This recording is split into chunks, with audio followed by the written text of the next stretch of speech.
तो भैया फिल्म की शुरुआत होती है मंगोलिया के डेजर्ट से, जो ईस्ट एशिया का सबसे बड़ा रेगिस्तान है। और इस रेगिस्तान के बीचों बीच एक कंपनी आई हुई होती है जो कि यहाँ से तेल निकालना चाहती है, लेकिन इनकी इन्फॉर्मेशन गलत निकलती है।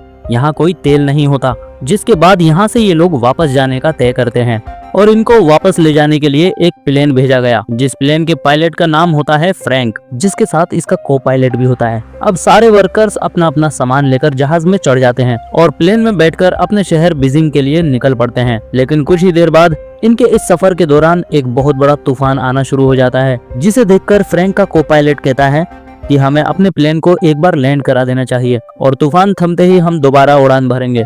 लेकिन फ्रैंक इसकी बात को नहीं मानता और इस वजह से वो लोग तूफान में फंस जाते हैं। ये रेडियो की मदद से संपर्क करने की कोशिश करते हैं, पर उनका संपर्क नहीं हो पाता। इसी दौरान इनका इंजन भी खराब हो जाता है और फ्रैंक इमरजेंसी लैंडिंग के लिए तैयार हो जाता है, पर उसे आगे कुछ भी दिखाई नहीं दे रहा था। और उसका प्लेन जैसे ही नीचे उतरने लगता है तो उनके प्लेन का पिछला हिस्सा एक चट्टान से टकरा जाता है और पीछे का दरवाजा खुल जाता है, जिसके कारण एक वर्कर नीचे गिर जाता है। अब इनका प्लेन रेगिस्तान की रेत में घिसटता हुआ आगे चला जाता है और प्लेन जब रुकता है तो उसके अंदर 2 और वर्कर्स मर जाते हैं। लेकिन ये अब खतरनाक रेगिस्तान में फंस चुके थे, जिसके बाद ये अपने खाने की सप्लाई को चेक करते हैं, जहां इन्हें पता चलता है कि इनके पास 1 महीने का खाना है। लेकिन तभी इनमें से एक आदमी कहता है कि मैं चलकर इस रेगिस्तान से बाहर निकल सकता हूं, क्योंकि मैंने बहुत सी जगहों पर हाइकिंग की है। लेकिन बाकी लोग उसे समझाते हैं कि ये जुलाई का महीना है, जो रेगिस्तान का सबसे गर्म होता है और तुम इसकी गर्मी झेल नहीं पाओगे और जरा भी जिंदा नहीं बच पाओगे। सभी उसे समझाते हैं कि तुम्हें रास्ता भी नहीं पता है, इसलिए तुम इस रेगिस्तान में गोल गोल घूमते रहोगे। और ये बात उस आदमी को समझ आ जाती है। अब उसी रात जब वो सब सो रहे होते हैं तो बाहर तूफान के कारण मौसम खराब हो जाता है और तभी उनमें से एक आदमी, जिसका नाम जॉन डेविस होता है, वो बाहर टॉयलेट करने के लिए निकलता है। लेकिन तभी उसका पैर एक पत्थर से टकरा जाता है, जिसकी वजह से वो रेत में लुढ़कता हुआ नीचे गिर जाता है और तूफान में अब उसे कुछ भी दिखाई नहीं देता, जिससे वो रास्ता भटक जाता है। और जब सुबह वर्कर्स उठते हैं तो वो देखते हैं कि उसका एक साथी गायब है। वो उसे चारों तरफ ढूंढने की कोशिश करते हैं, पर उसका कुछ भी पता नहीं चलता।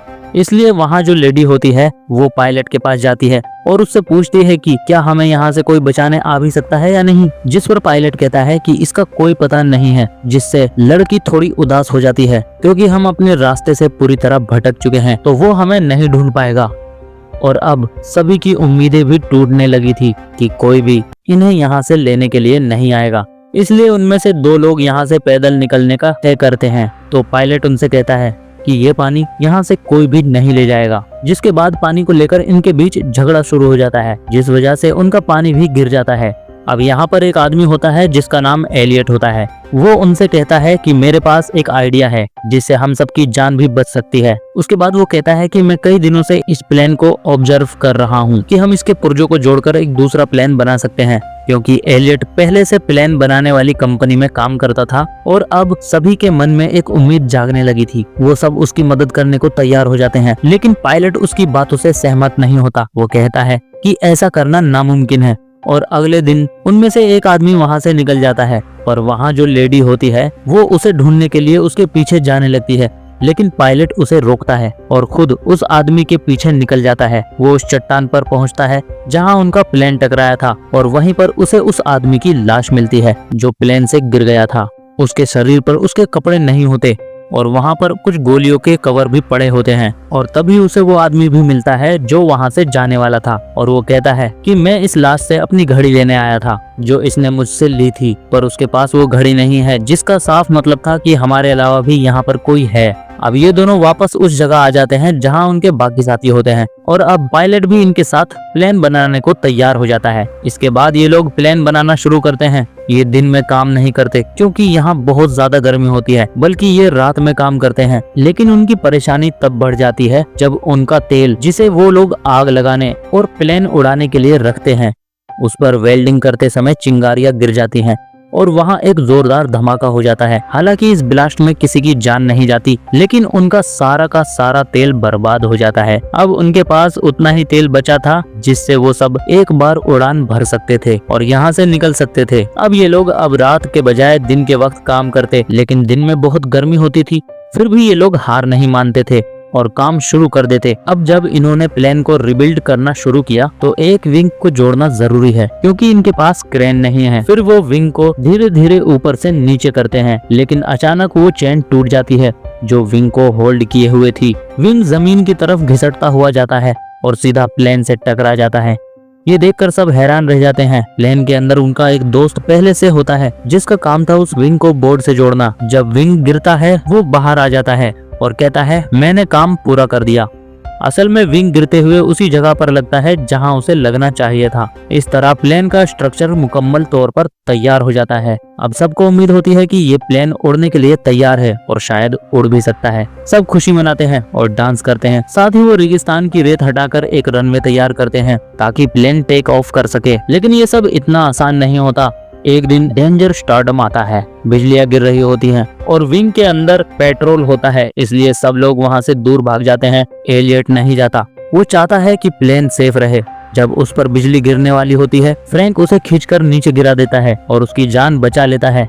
अगर एलियट को कुछ हो जाता तो फिर कोई प्लेन तैयार नहीं कर सकता था। अब ये लोग अपने प्लेन का नाम फिनिक्स रखते हैं। फिनिक्स इजिप्शियन मैथोलॉजी का एक जानदार वर्ड होता है जो रेगिस्तान से दोबारा जन्म लेता है। ये बहुत पावरफुल माना जाता है, लेकिन अभी भी उन्हें अपने प्लेन में काफी काम करना बाकी था। धीरे धीरे उनका पानी भी खत्म हो रहा था। एक रात वो लोग दूर से कुछ टेंट्स देखते हैं। वहाँ कुछ लोग सो रहे होते हैं। ये लोग असल में स्मगलर्स होते हैं जो रेगिस्तान के रास्ते हथियार सप्लाई करते हैं। फ्रैंक कहता है कि हमें उनसे पानी की मदद ले लेनी चाहिए। एलियट मना करता है, लेकिन फ्रैंक और कुछ साथी उन स्मगलर्स के पास जाते हैं। फ्रैंक और उसका दोस्त एक पत्थर के पीछे छुप जाते हैं ताकि अगर कुछ गलत हो तो अटैक कर सके।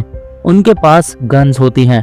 जब वो पानी मांगते हैं तो एक स्मगलर उनके एक आदमी पर गोली चला देता है। फ्रैंक और उसका दोस्त फौरन फायर करते हैं और उस स्मगलर को मार देते हैं, लेकिन एक स्मगलर जख्मी हालत में भी भाग जाता है। फ्रैंक के पास मौका होता है उसे मारने का, लेकिन वो गोली नहीं चलाता क्योंकि वो खूनी नहीं बनना चाहता। जेम्स उन मरे हुए स्मगलर्स में से एक की घड़ी देखता है। वो घड़ी उस दोस्त की होती है जो प्लेन से गिरकर मर गया था। इसका मतलब ये है कि ये वही लोग हैं जो पहले भी यहाँ आए थे। अब एक जख्मी स्मगलर को ये लोग अपने प्लेन के पास ले जाते हैं। कुछ लोग कहते हैं कि उसे मार दिया जाए, लेकिन फ्रैंक मना करता है। जब उसके बीच बहस हो रही होती है तो एलियट अचानक उस स्मगलर को गोली मार देता है। इस पर फ्रैंक और एलियट के बीच बहस शुरू हो जाती है। एलियट फ्रैंक को दोष देता है। ये कहता है कि तुम पायलट थे, तुम्हारी वजह से हम सब यहाँ फंस गए, तुम्हारी वजह से हमारा एक साथी भी मारा गया। ये बात सुनकर फ्रैंक को गुस्सा आ जाता है। वो एलियट को एक जोरदार पंच मारता है।